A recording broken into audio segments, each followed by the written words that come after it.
नमस्कार साथीहरु, स्वागत छ तपाईलाई डीबीएमएस सिरिजको फर्स्ट भिडियोमा। आजको भिडियोमा रहेर मैले डीबीएमएस को बारेमा इन्ट्रोडक्सन र विभिन्न डेटाबेस मोडलहरुको बारेमा जानकारी गराउने छु। अब लागौं भिडियोतर्फ। डीबीएमएस भनेको चाहिँ एक किसिमको सफ्टवेयर हो। DBMS is a software that interacts with users application and database itself to capture and analyse data. It provides a systematic and organized way to store, retrieve and manage data in database. अब हाम्रो डेटाबेसमा भएको डेटालाई use गर्नको लागि हैन, manage गर्नको लागि र store गर्नको लागि युज हुने एक किसिमको चाहिँ सफ्टवेयरलाई चाहिँ हामीले के भनिन्छ भन्दा डीबीएमएस भनेर भनिन्छ है। डीबीएमएस ले हामीसँग भएको जति पनि डेटा सेट्सलाई एनालाइज गर्नु पर्यो हैन, अथवा त्यो डेटामा कुनै चेन्ज गर्नु पर्यो अथवा त्यो डेटालाई युज कुनै क्षेत्रमा गर्नु पर्यो भने चाहिँ त्यसको लागि हामीले डीबीएमएस सफ्टवेयरको युज गर्न सकिन्छ।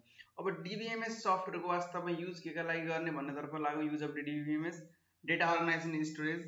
DBMS provide a structured way to store and manage large amount of data, making it easier to retrieve and analyze. अब DBMS ले चाहिँ फर्स्टमा के गर्ने भयो भने डेटालाई एउटा स्ट्रक्चर वेमा चाहिँ म्यानेज गरेर लार्ज अमाउन्टमा भएको डेटालाई चाहिँ सजिलैले हामीले चाहेको खण्डमा रिट्रिभ गर्ने, चाहेको खण्डमा एक्सेस गर्ने हैन, र चाहेको खण्डमा एनालाइज गर्नको लागि चाहिँ हेल्प गर्ने भयो।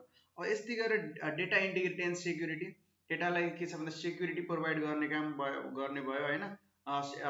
DBMS ensure that data is accurate, consistent and protected from authorizations. अब authorizations बाट के हुनु पर्यो, हाम्रो प्रोटेक्टेड हुनु पर्यो डाटा हैन। अनि यो किसिमको काम चाहिँ हाम्रो डीबीएमएस ले गर्छ। यस्तै गरेर data access and retrieval, data access and retrieval भन्नाले DBMS provides tools and interface for the users to access, query and manipulate data efficiency. अब युजरले चाहेको खण्डमा क्वेरी प्रोसेसिङबाट होस् अथवा ग्राफिकल युजर इन्टरफेसबाट होस् डेटा चाहिँ एसेस गर्न चाहिँ युजरले पाउँछ भन्ने कुरा भयो। यस्तै गरेर कन्करेन्सी कन्ट्रोल भयो। अब हाम्रो डीबीएमएस मा त अनेक सोर्सबाट डाटा आउँछ हैन, अथवा अनेक सोर्सबाट डाटाहरु युज गर्न अनेक युजरहरुले धेरै युजरहरुले कन्करेन्ट धेरै युजरहरुले चाहिँ एकै पटकमा युज गर्न खोज्छ हैन। त्यस्तो अवस्थामा कुनै पनि किसिमको कन्फ्लिक्ट नआओस् भन्नका लागि चाहिँ हामीले के छ भन्दा एउटा डाटालाई समान रूपले वितरण गर्ने काम पनि डीबीएमएस ले गर्छ। ब्याकअप एन्ड रिकभरी, अब हाम्रो इलेक्ट्रोनिक सिस्टम हो हैन, यो चाहिँ कुनै पनि बेला फेलियर हुन सक्छ, कुनै पनि बेला कुनै पनि किसिमको टेक्निकल समस्याहरु आउन सक्छ। त्यस्तो कन्डिसनमा हामीले डीबीएमएस सफ्टवेयरलाई युज गरियो भने चाहिँ डाटालाई ब्याकअप गर्न र लस भइसकेको डाटालाई पनि रिकभर गर्न चाहिँ सकिन्छ। Data integration, DBMS provide integrate data from multiple sources providing a unified view of the data for users. अब अनेक सोर्सबाट डेटाहरु आएको हुन्छ, अनेक सोर्सबाट आएको डेटालाई एकै ठाउँमा इन्टिग्रेट गरेर चाहिँ के छ भन्दा युजरलाई एउटा युनिफाइड भ्यूको रूपमा चाहिँ दिन्छ, जसले गर्दा युजरलाई डेटा बुझ्नको लागि सजिलो हुन्छ। अनि डिसिजन सपोर्ट, कुनै पनि अर्गनाइजेसनको डेटाबेस म्यानेजमेन्ट सिस्टममा जति पनि डेटा छ उसको रहने भएको कारणले गर्दा डीबीएमएस को युजबाट चाहिँ डीबीएमएस सफ्टवेयरको युजबाट चाहिँ कुनै पनि किसिमको डिसिजन गर्नको लागि चाहिँ सहज बनाउँछ डेटाले गर्दा। यस्तै गरेर अब हामी लागौं different data models in DBMS. DBMS मा कस्तो कस्तो किसिमको डेटा मोडल्सहरु हुन्छ, डेटाबेस मोडल्सहरु हुन्छ भन्नेतर्फ लागौं। अब फर्स्टमा चाहिँ hierarchical model, network model, relational model, object oriented model, ER model, document oriented model and key value model. अब यो यति धेरै मोडलहरु मध्येको आजको भिडियोमा चाहिँ हामी हायरार्किकल मोडलको बारेमा चाहिँ डिस्कस गर्दै छौं। हायरार्किकल मोडल भनेको चाहिँ एउटा सबैभन्दा पुरानो डेटाबेस मोडल भनेर पनि यसलाई चिन्न सकिन्छ। The hierarchical model in DBMS organize data in tree structure. अब के छ भन्दा ट्रीको स्ट्रक्चरमा चाहिँ डेटाले अर्गनाइज गरिएको हुन्छ यो हायरार्किकल डेटाबेस मोडलमा।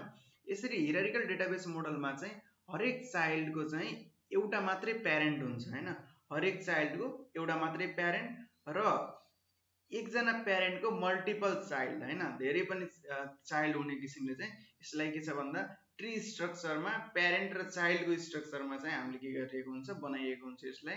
अब यसलाई हामीले त्यसभन्दा पहिले डायग्रामबाट पनि यसरी बुझ्न सक्छौं हामी। जस्तो के छ भन्दा भेहिकल छ, भेहिकल भित्र हाम्रो के हुन सक्छ, टु व्हीलर हुन सक्यो, फोर व्हीलर हुन सक्यो। टु व्हीलर भित्र बाइक, स्कुटर हैन, अनि फोर व्हीलर भित्र कार, ट्र्याक्टर, मिनी बस। यसरी चाहिँ कस्तो भने अब मानौ यहाँनिर के छ, भेहिकल प्यारेन्ट क्लास भयो, भेहिकल प्यारेन्ट क्लासको के छ मल्टिपल चाइल्ड, दुईटा चाइल्ड छ।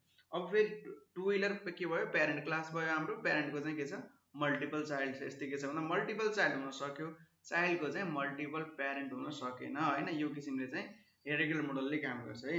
अब यसको चाहिँ हायरार्किकल मोडलको हामी एडभान्टेज तर्फ लागौं।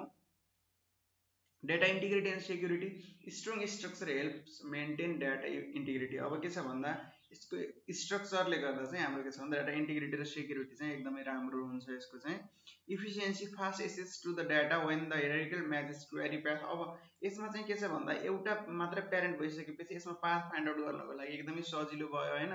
त्यस कारणले गर्दा चाहिँ डाटा एक्सेस गर्नको लागि एकदमै इफिसियन्सी हुन्छ, सिम्पल भयो बुझ्नको लागि होइन, easy to understand with the clear parent child relationship बुझ्नको लागि एकदमै सजिलो भयो।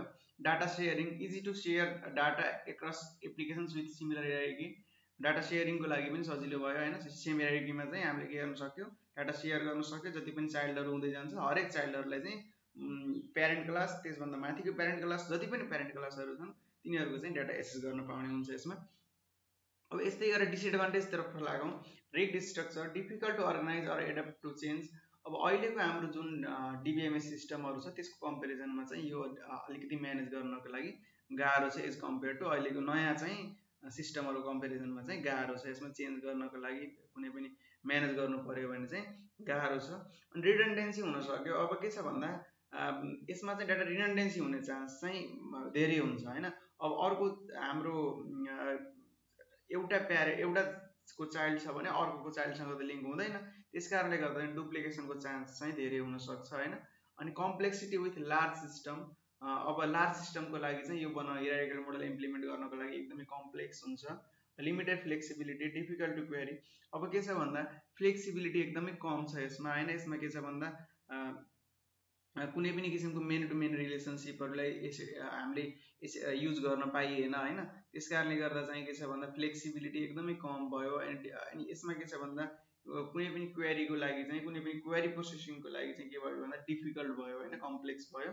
यो किसिमले चाहिँ हामीले यस हियरार्किकल डेटाबेस मोडललाई बुझ्न सकिन्छ।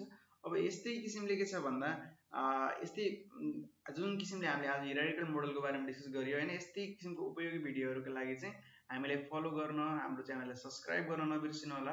अबको भिडियोमा हामी नेटवर्क डेटाबेस मोडल र रिलेसनल डेटाबेस मोडलको बारेमा डिस्कस गर्नेछौँ। Okay, thank you for watching.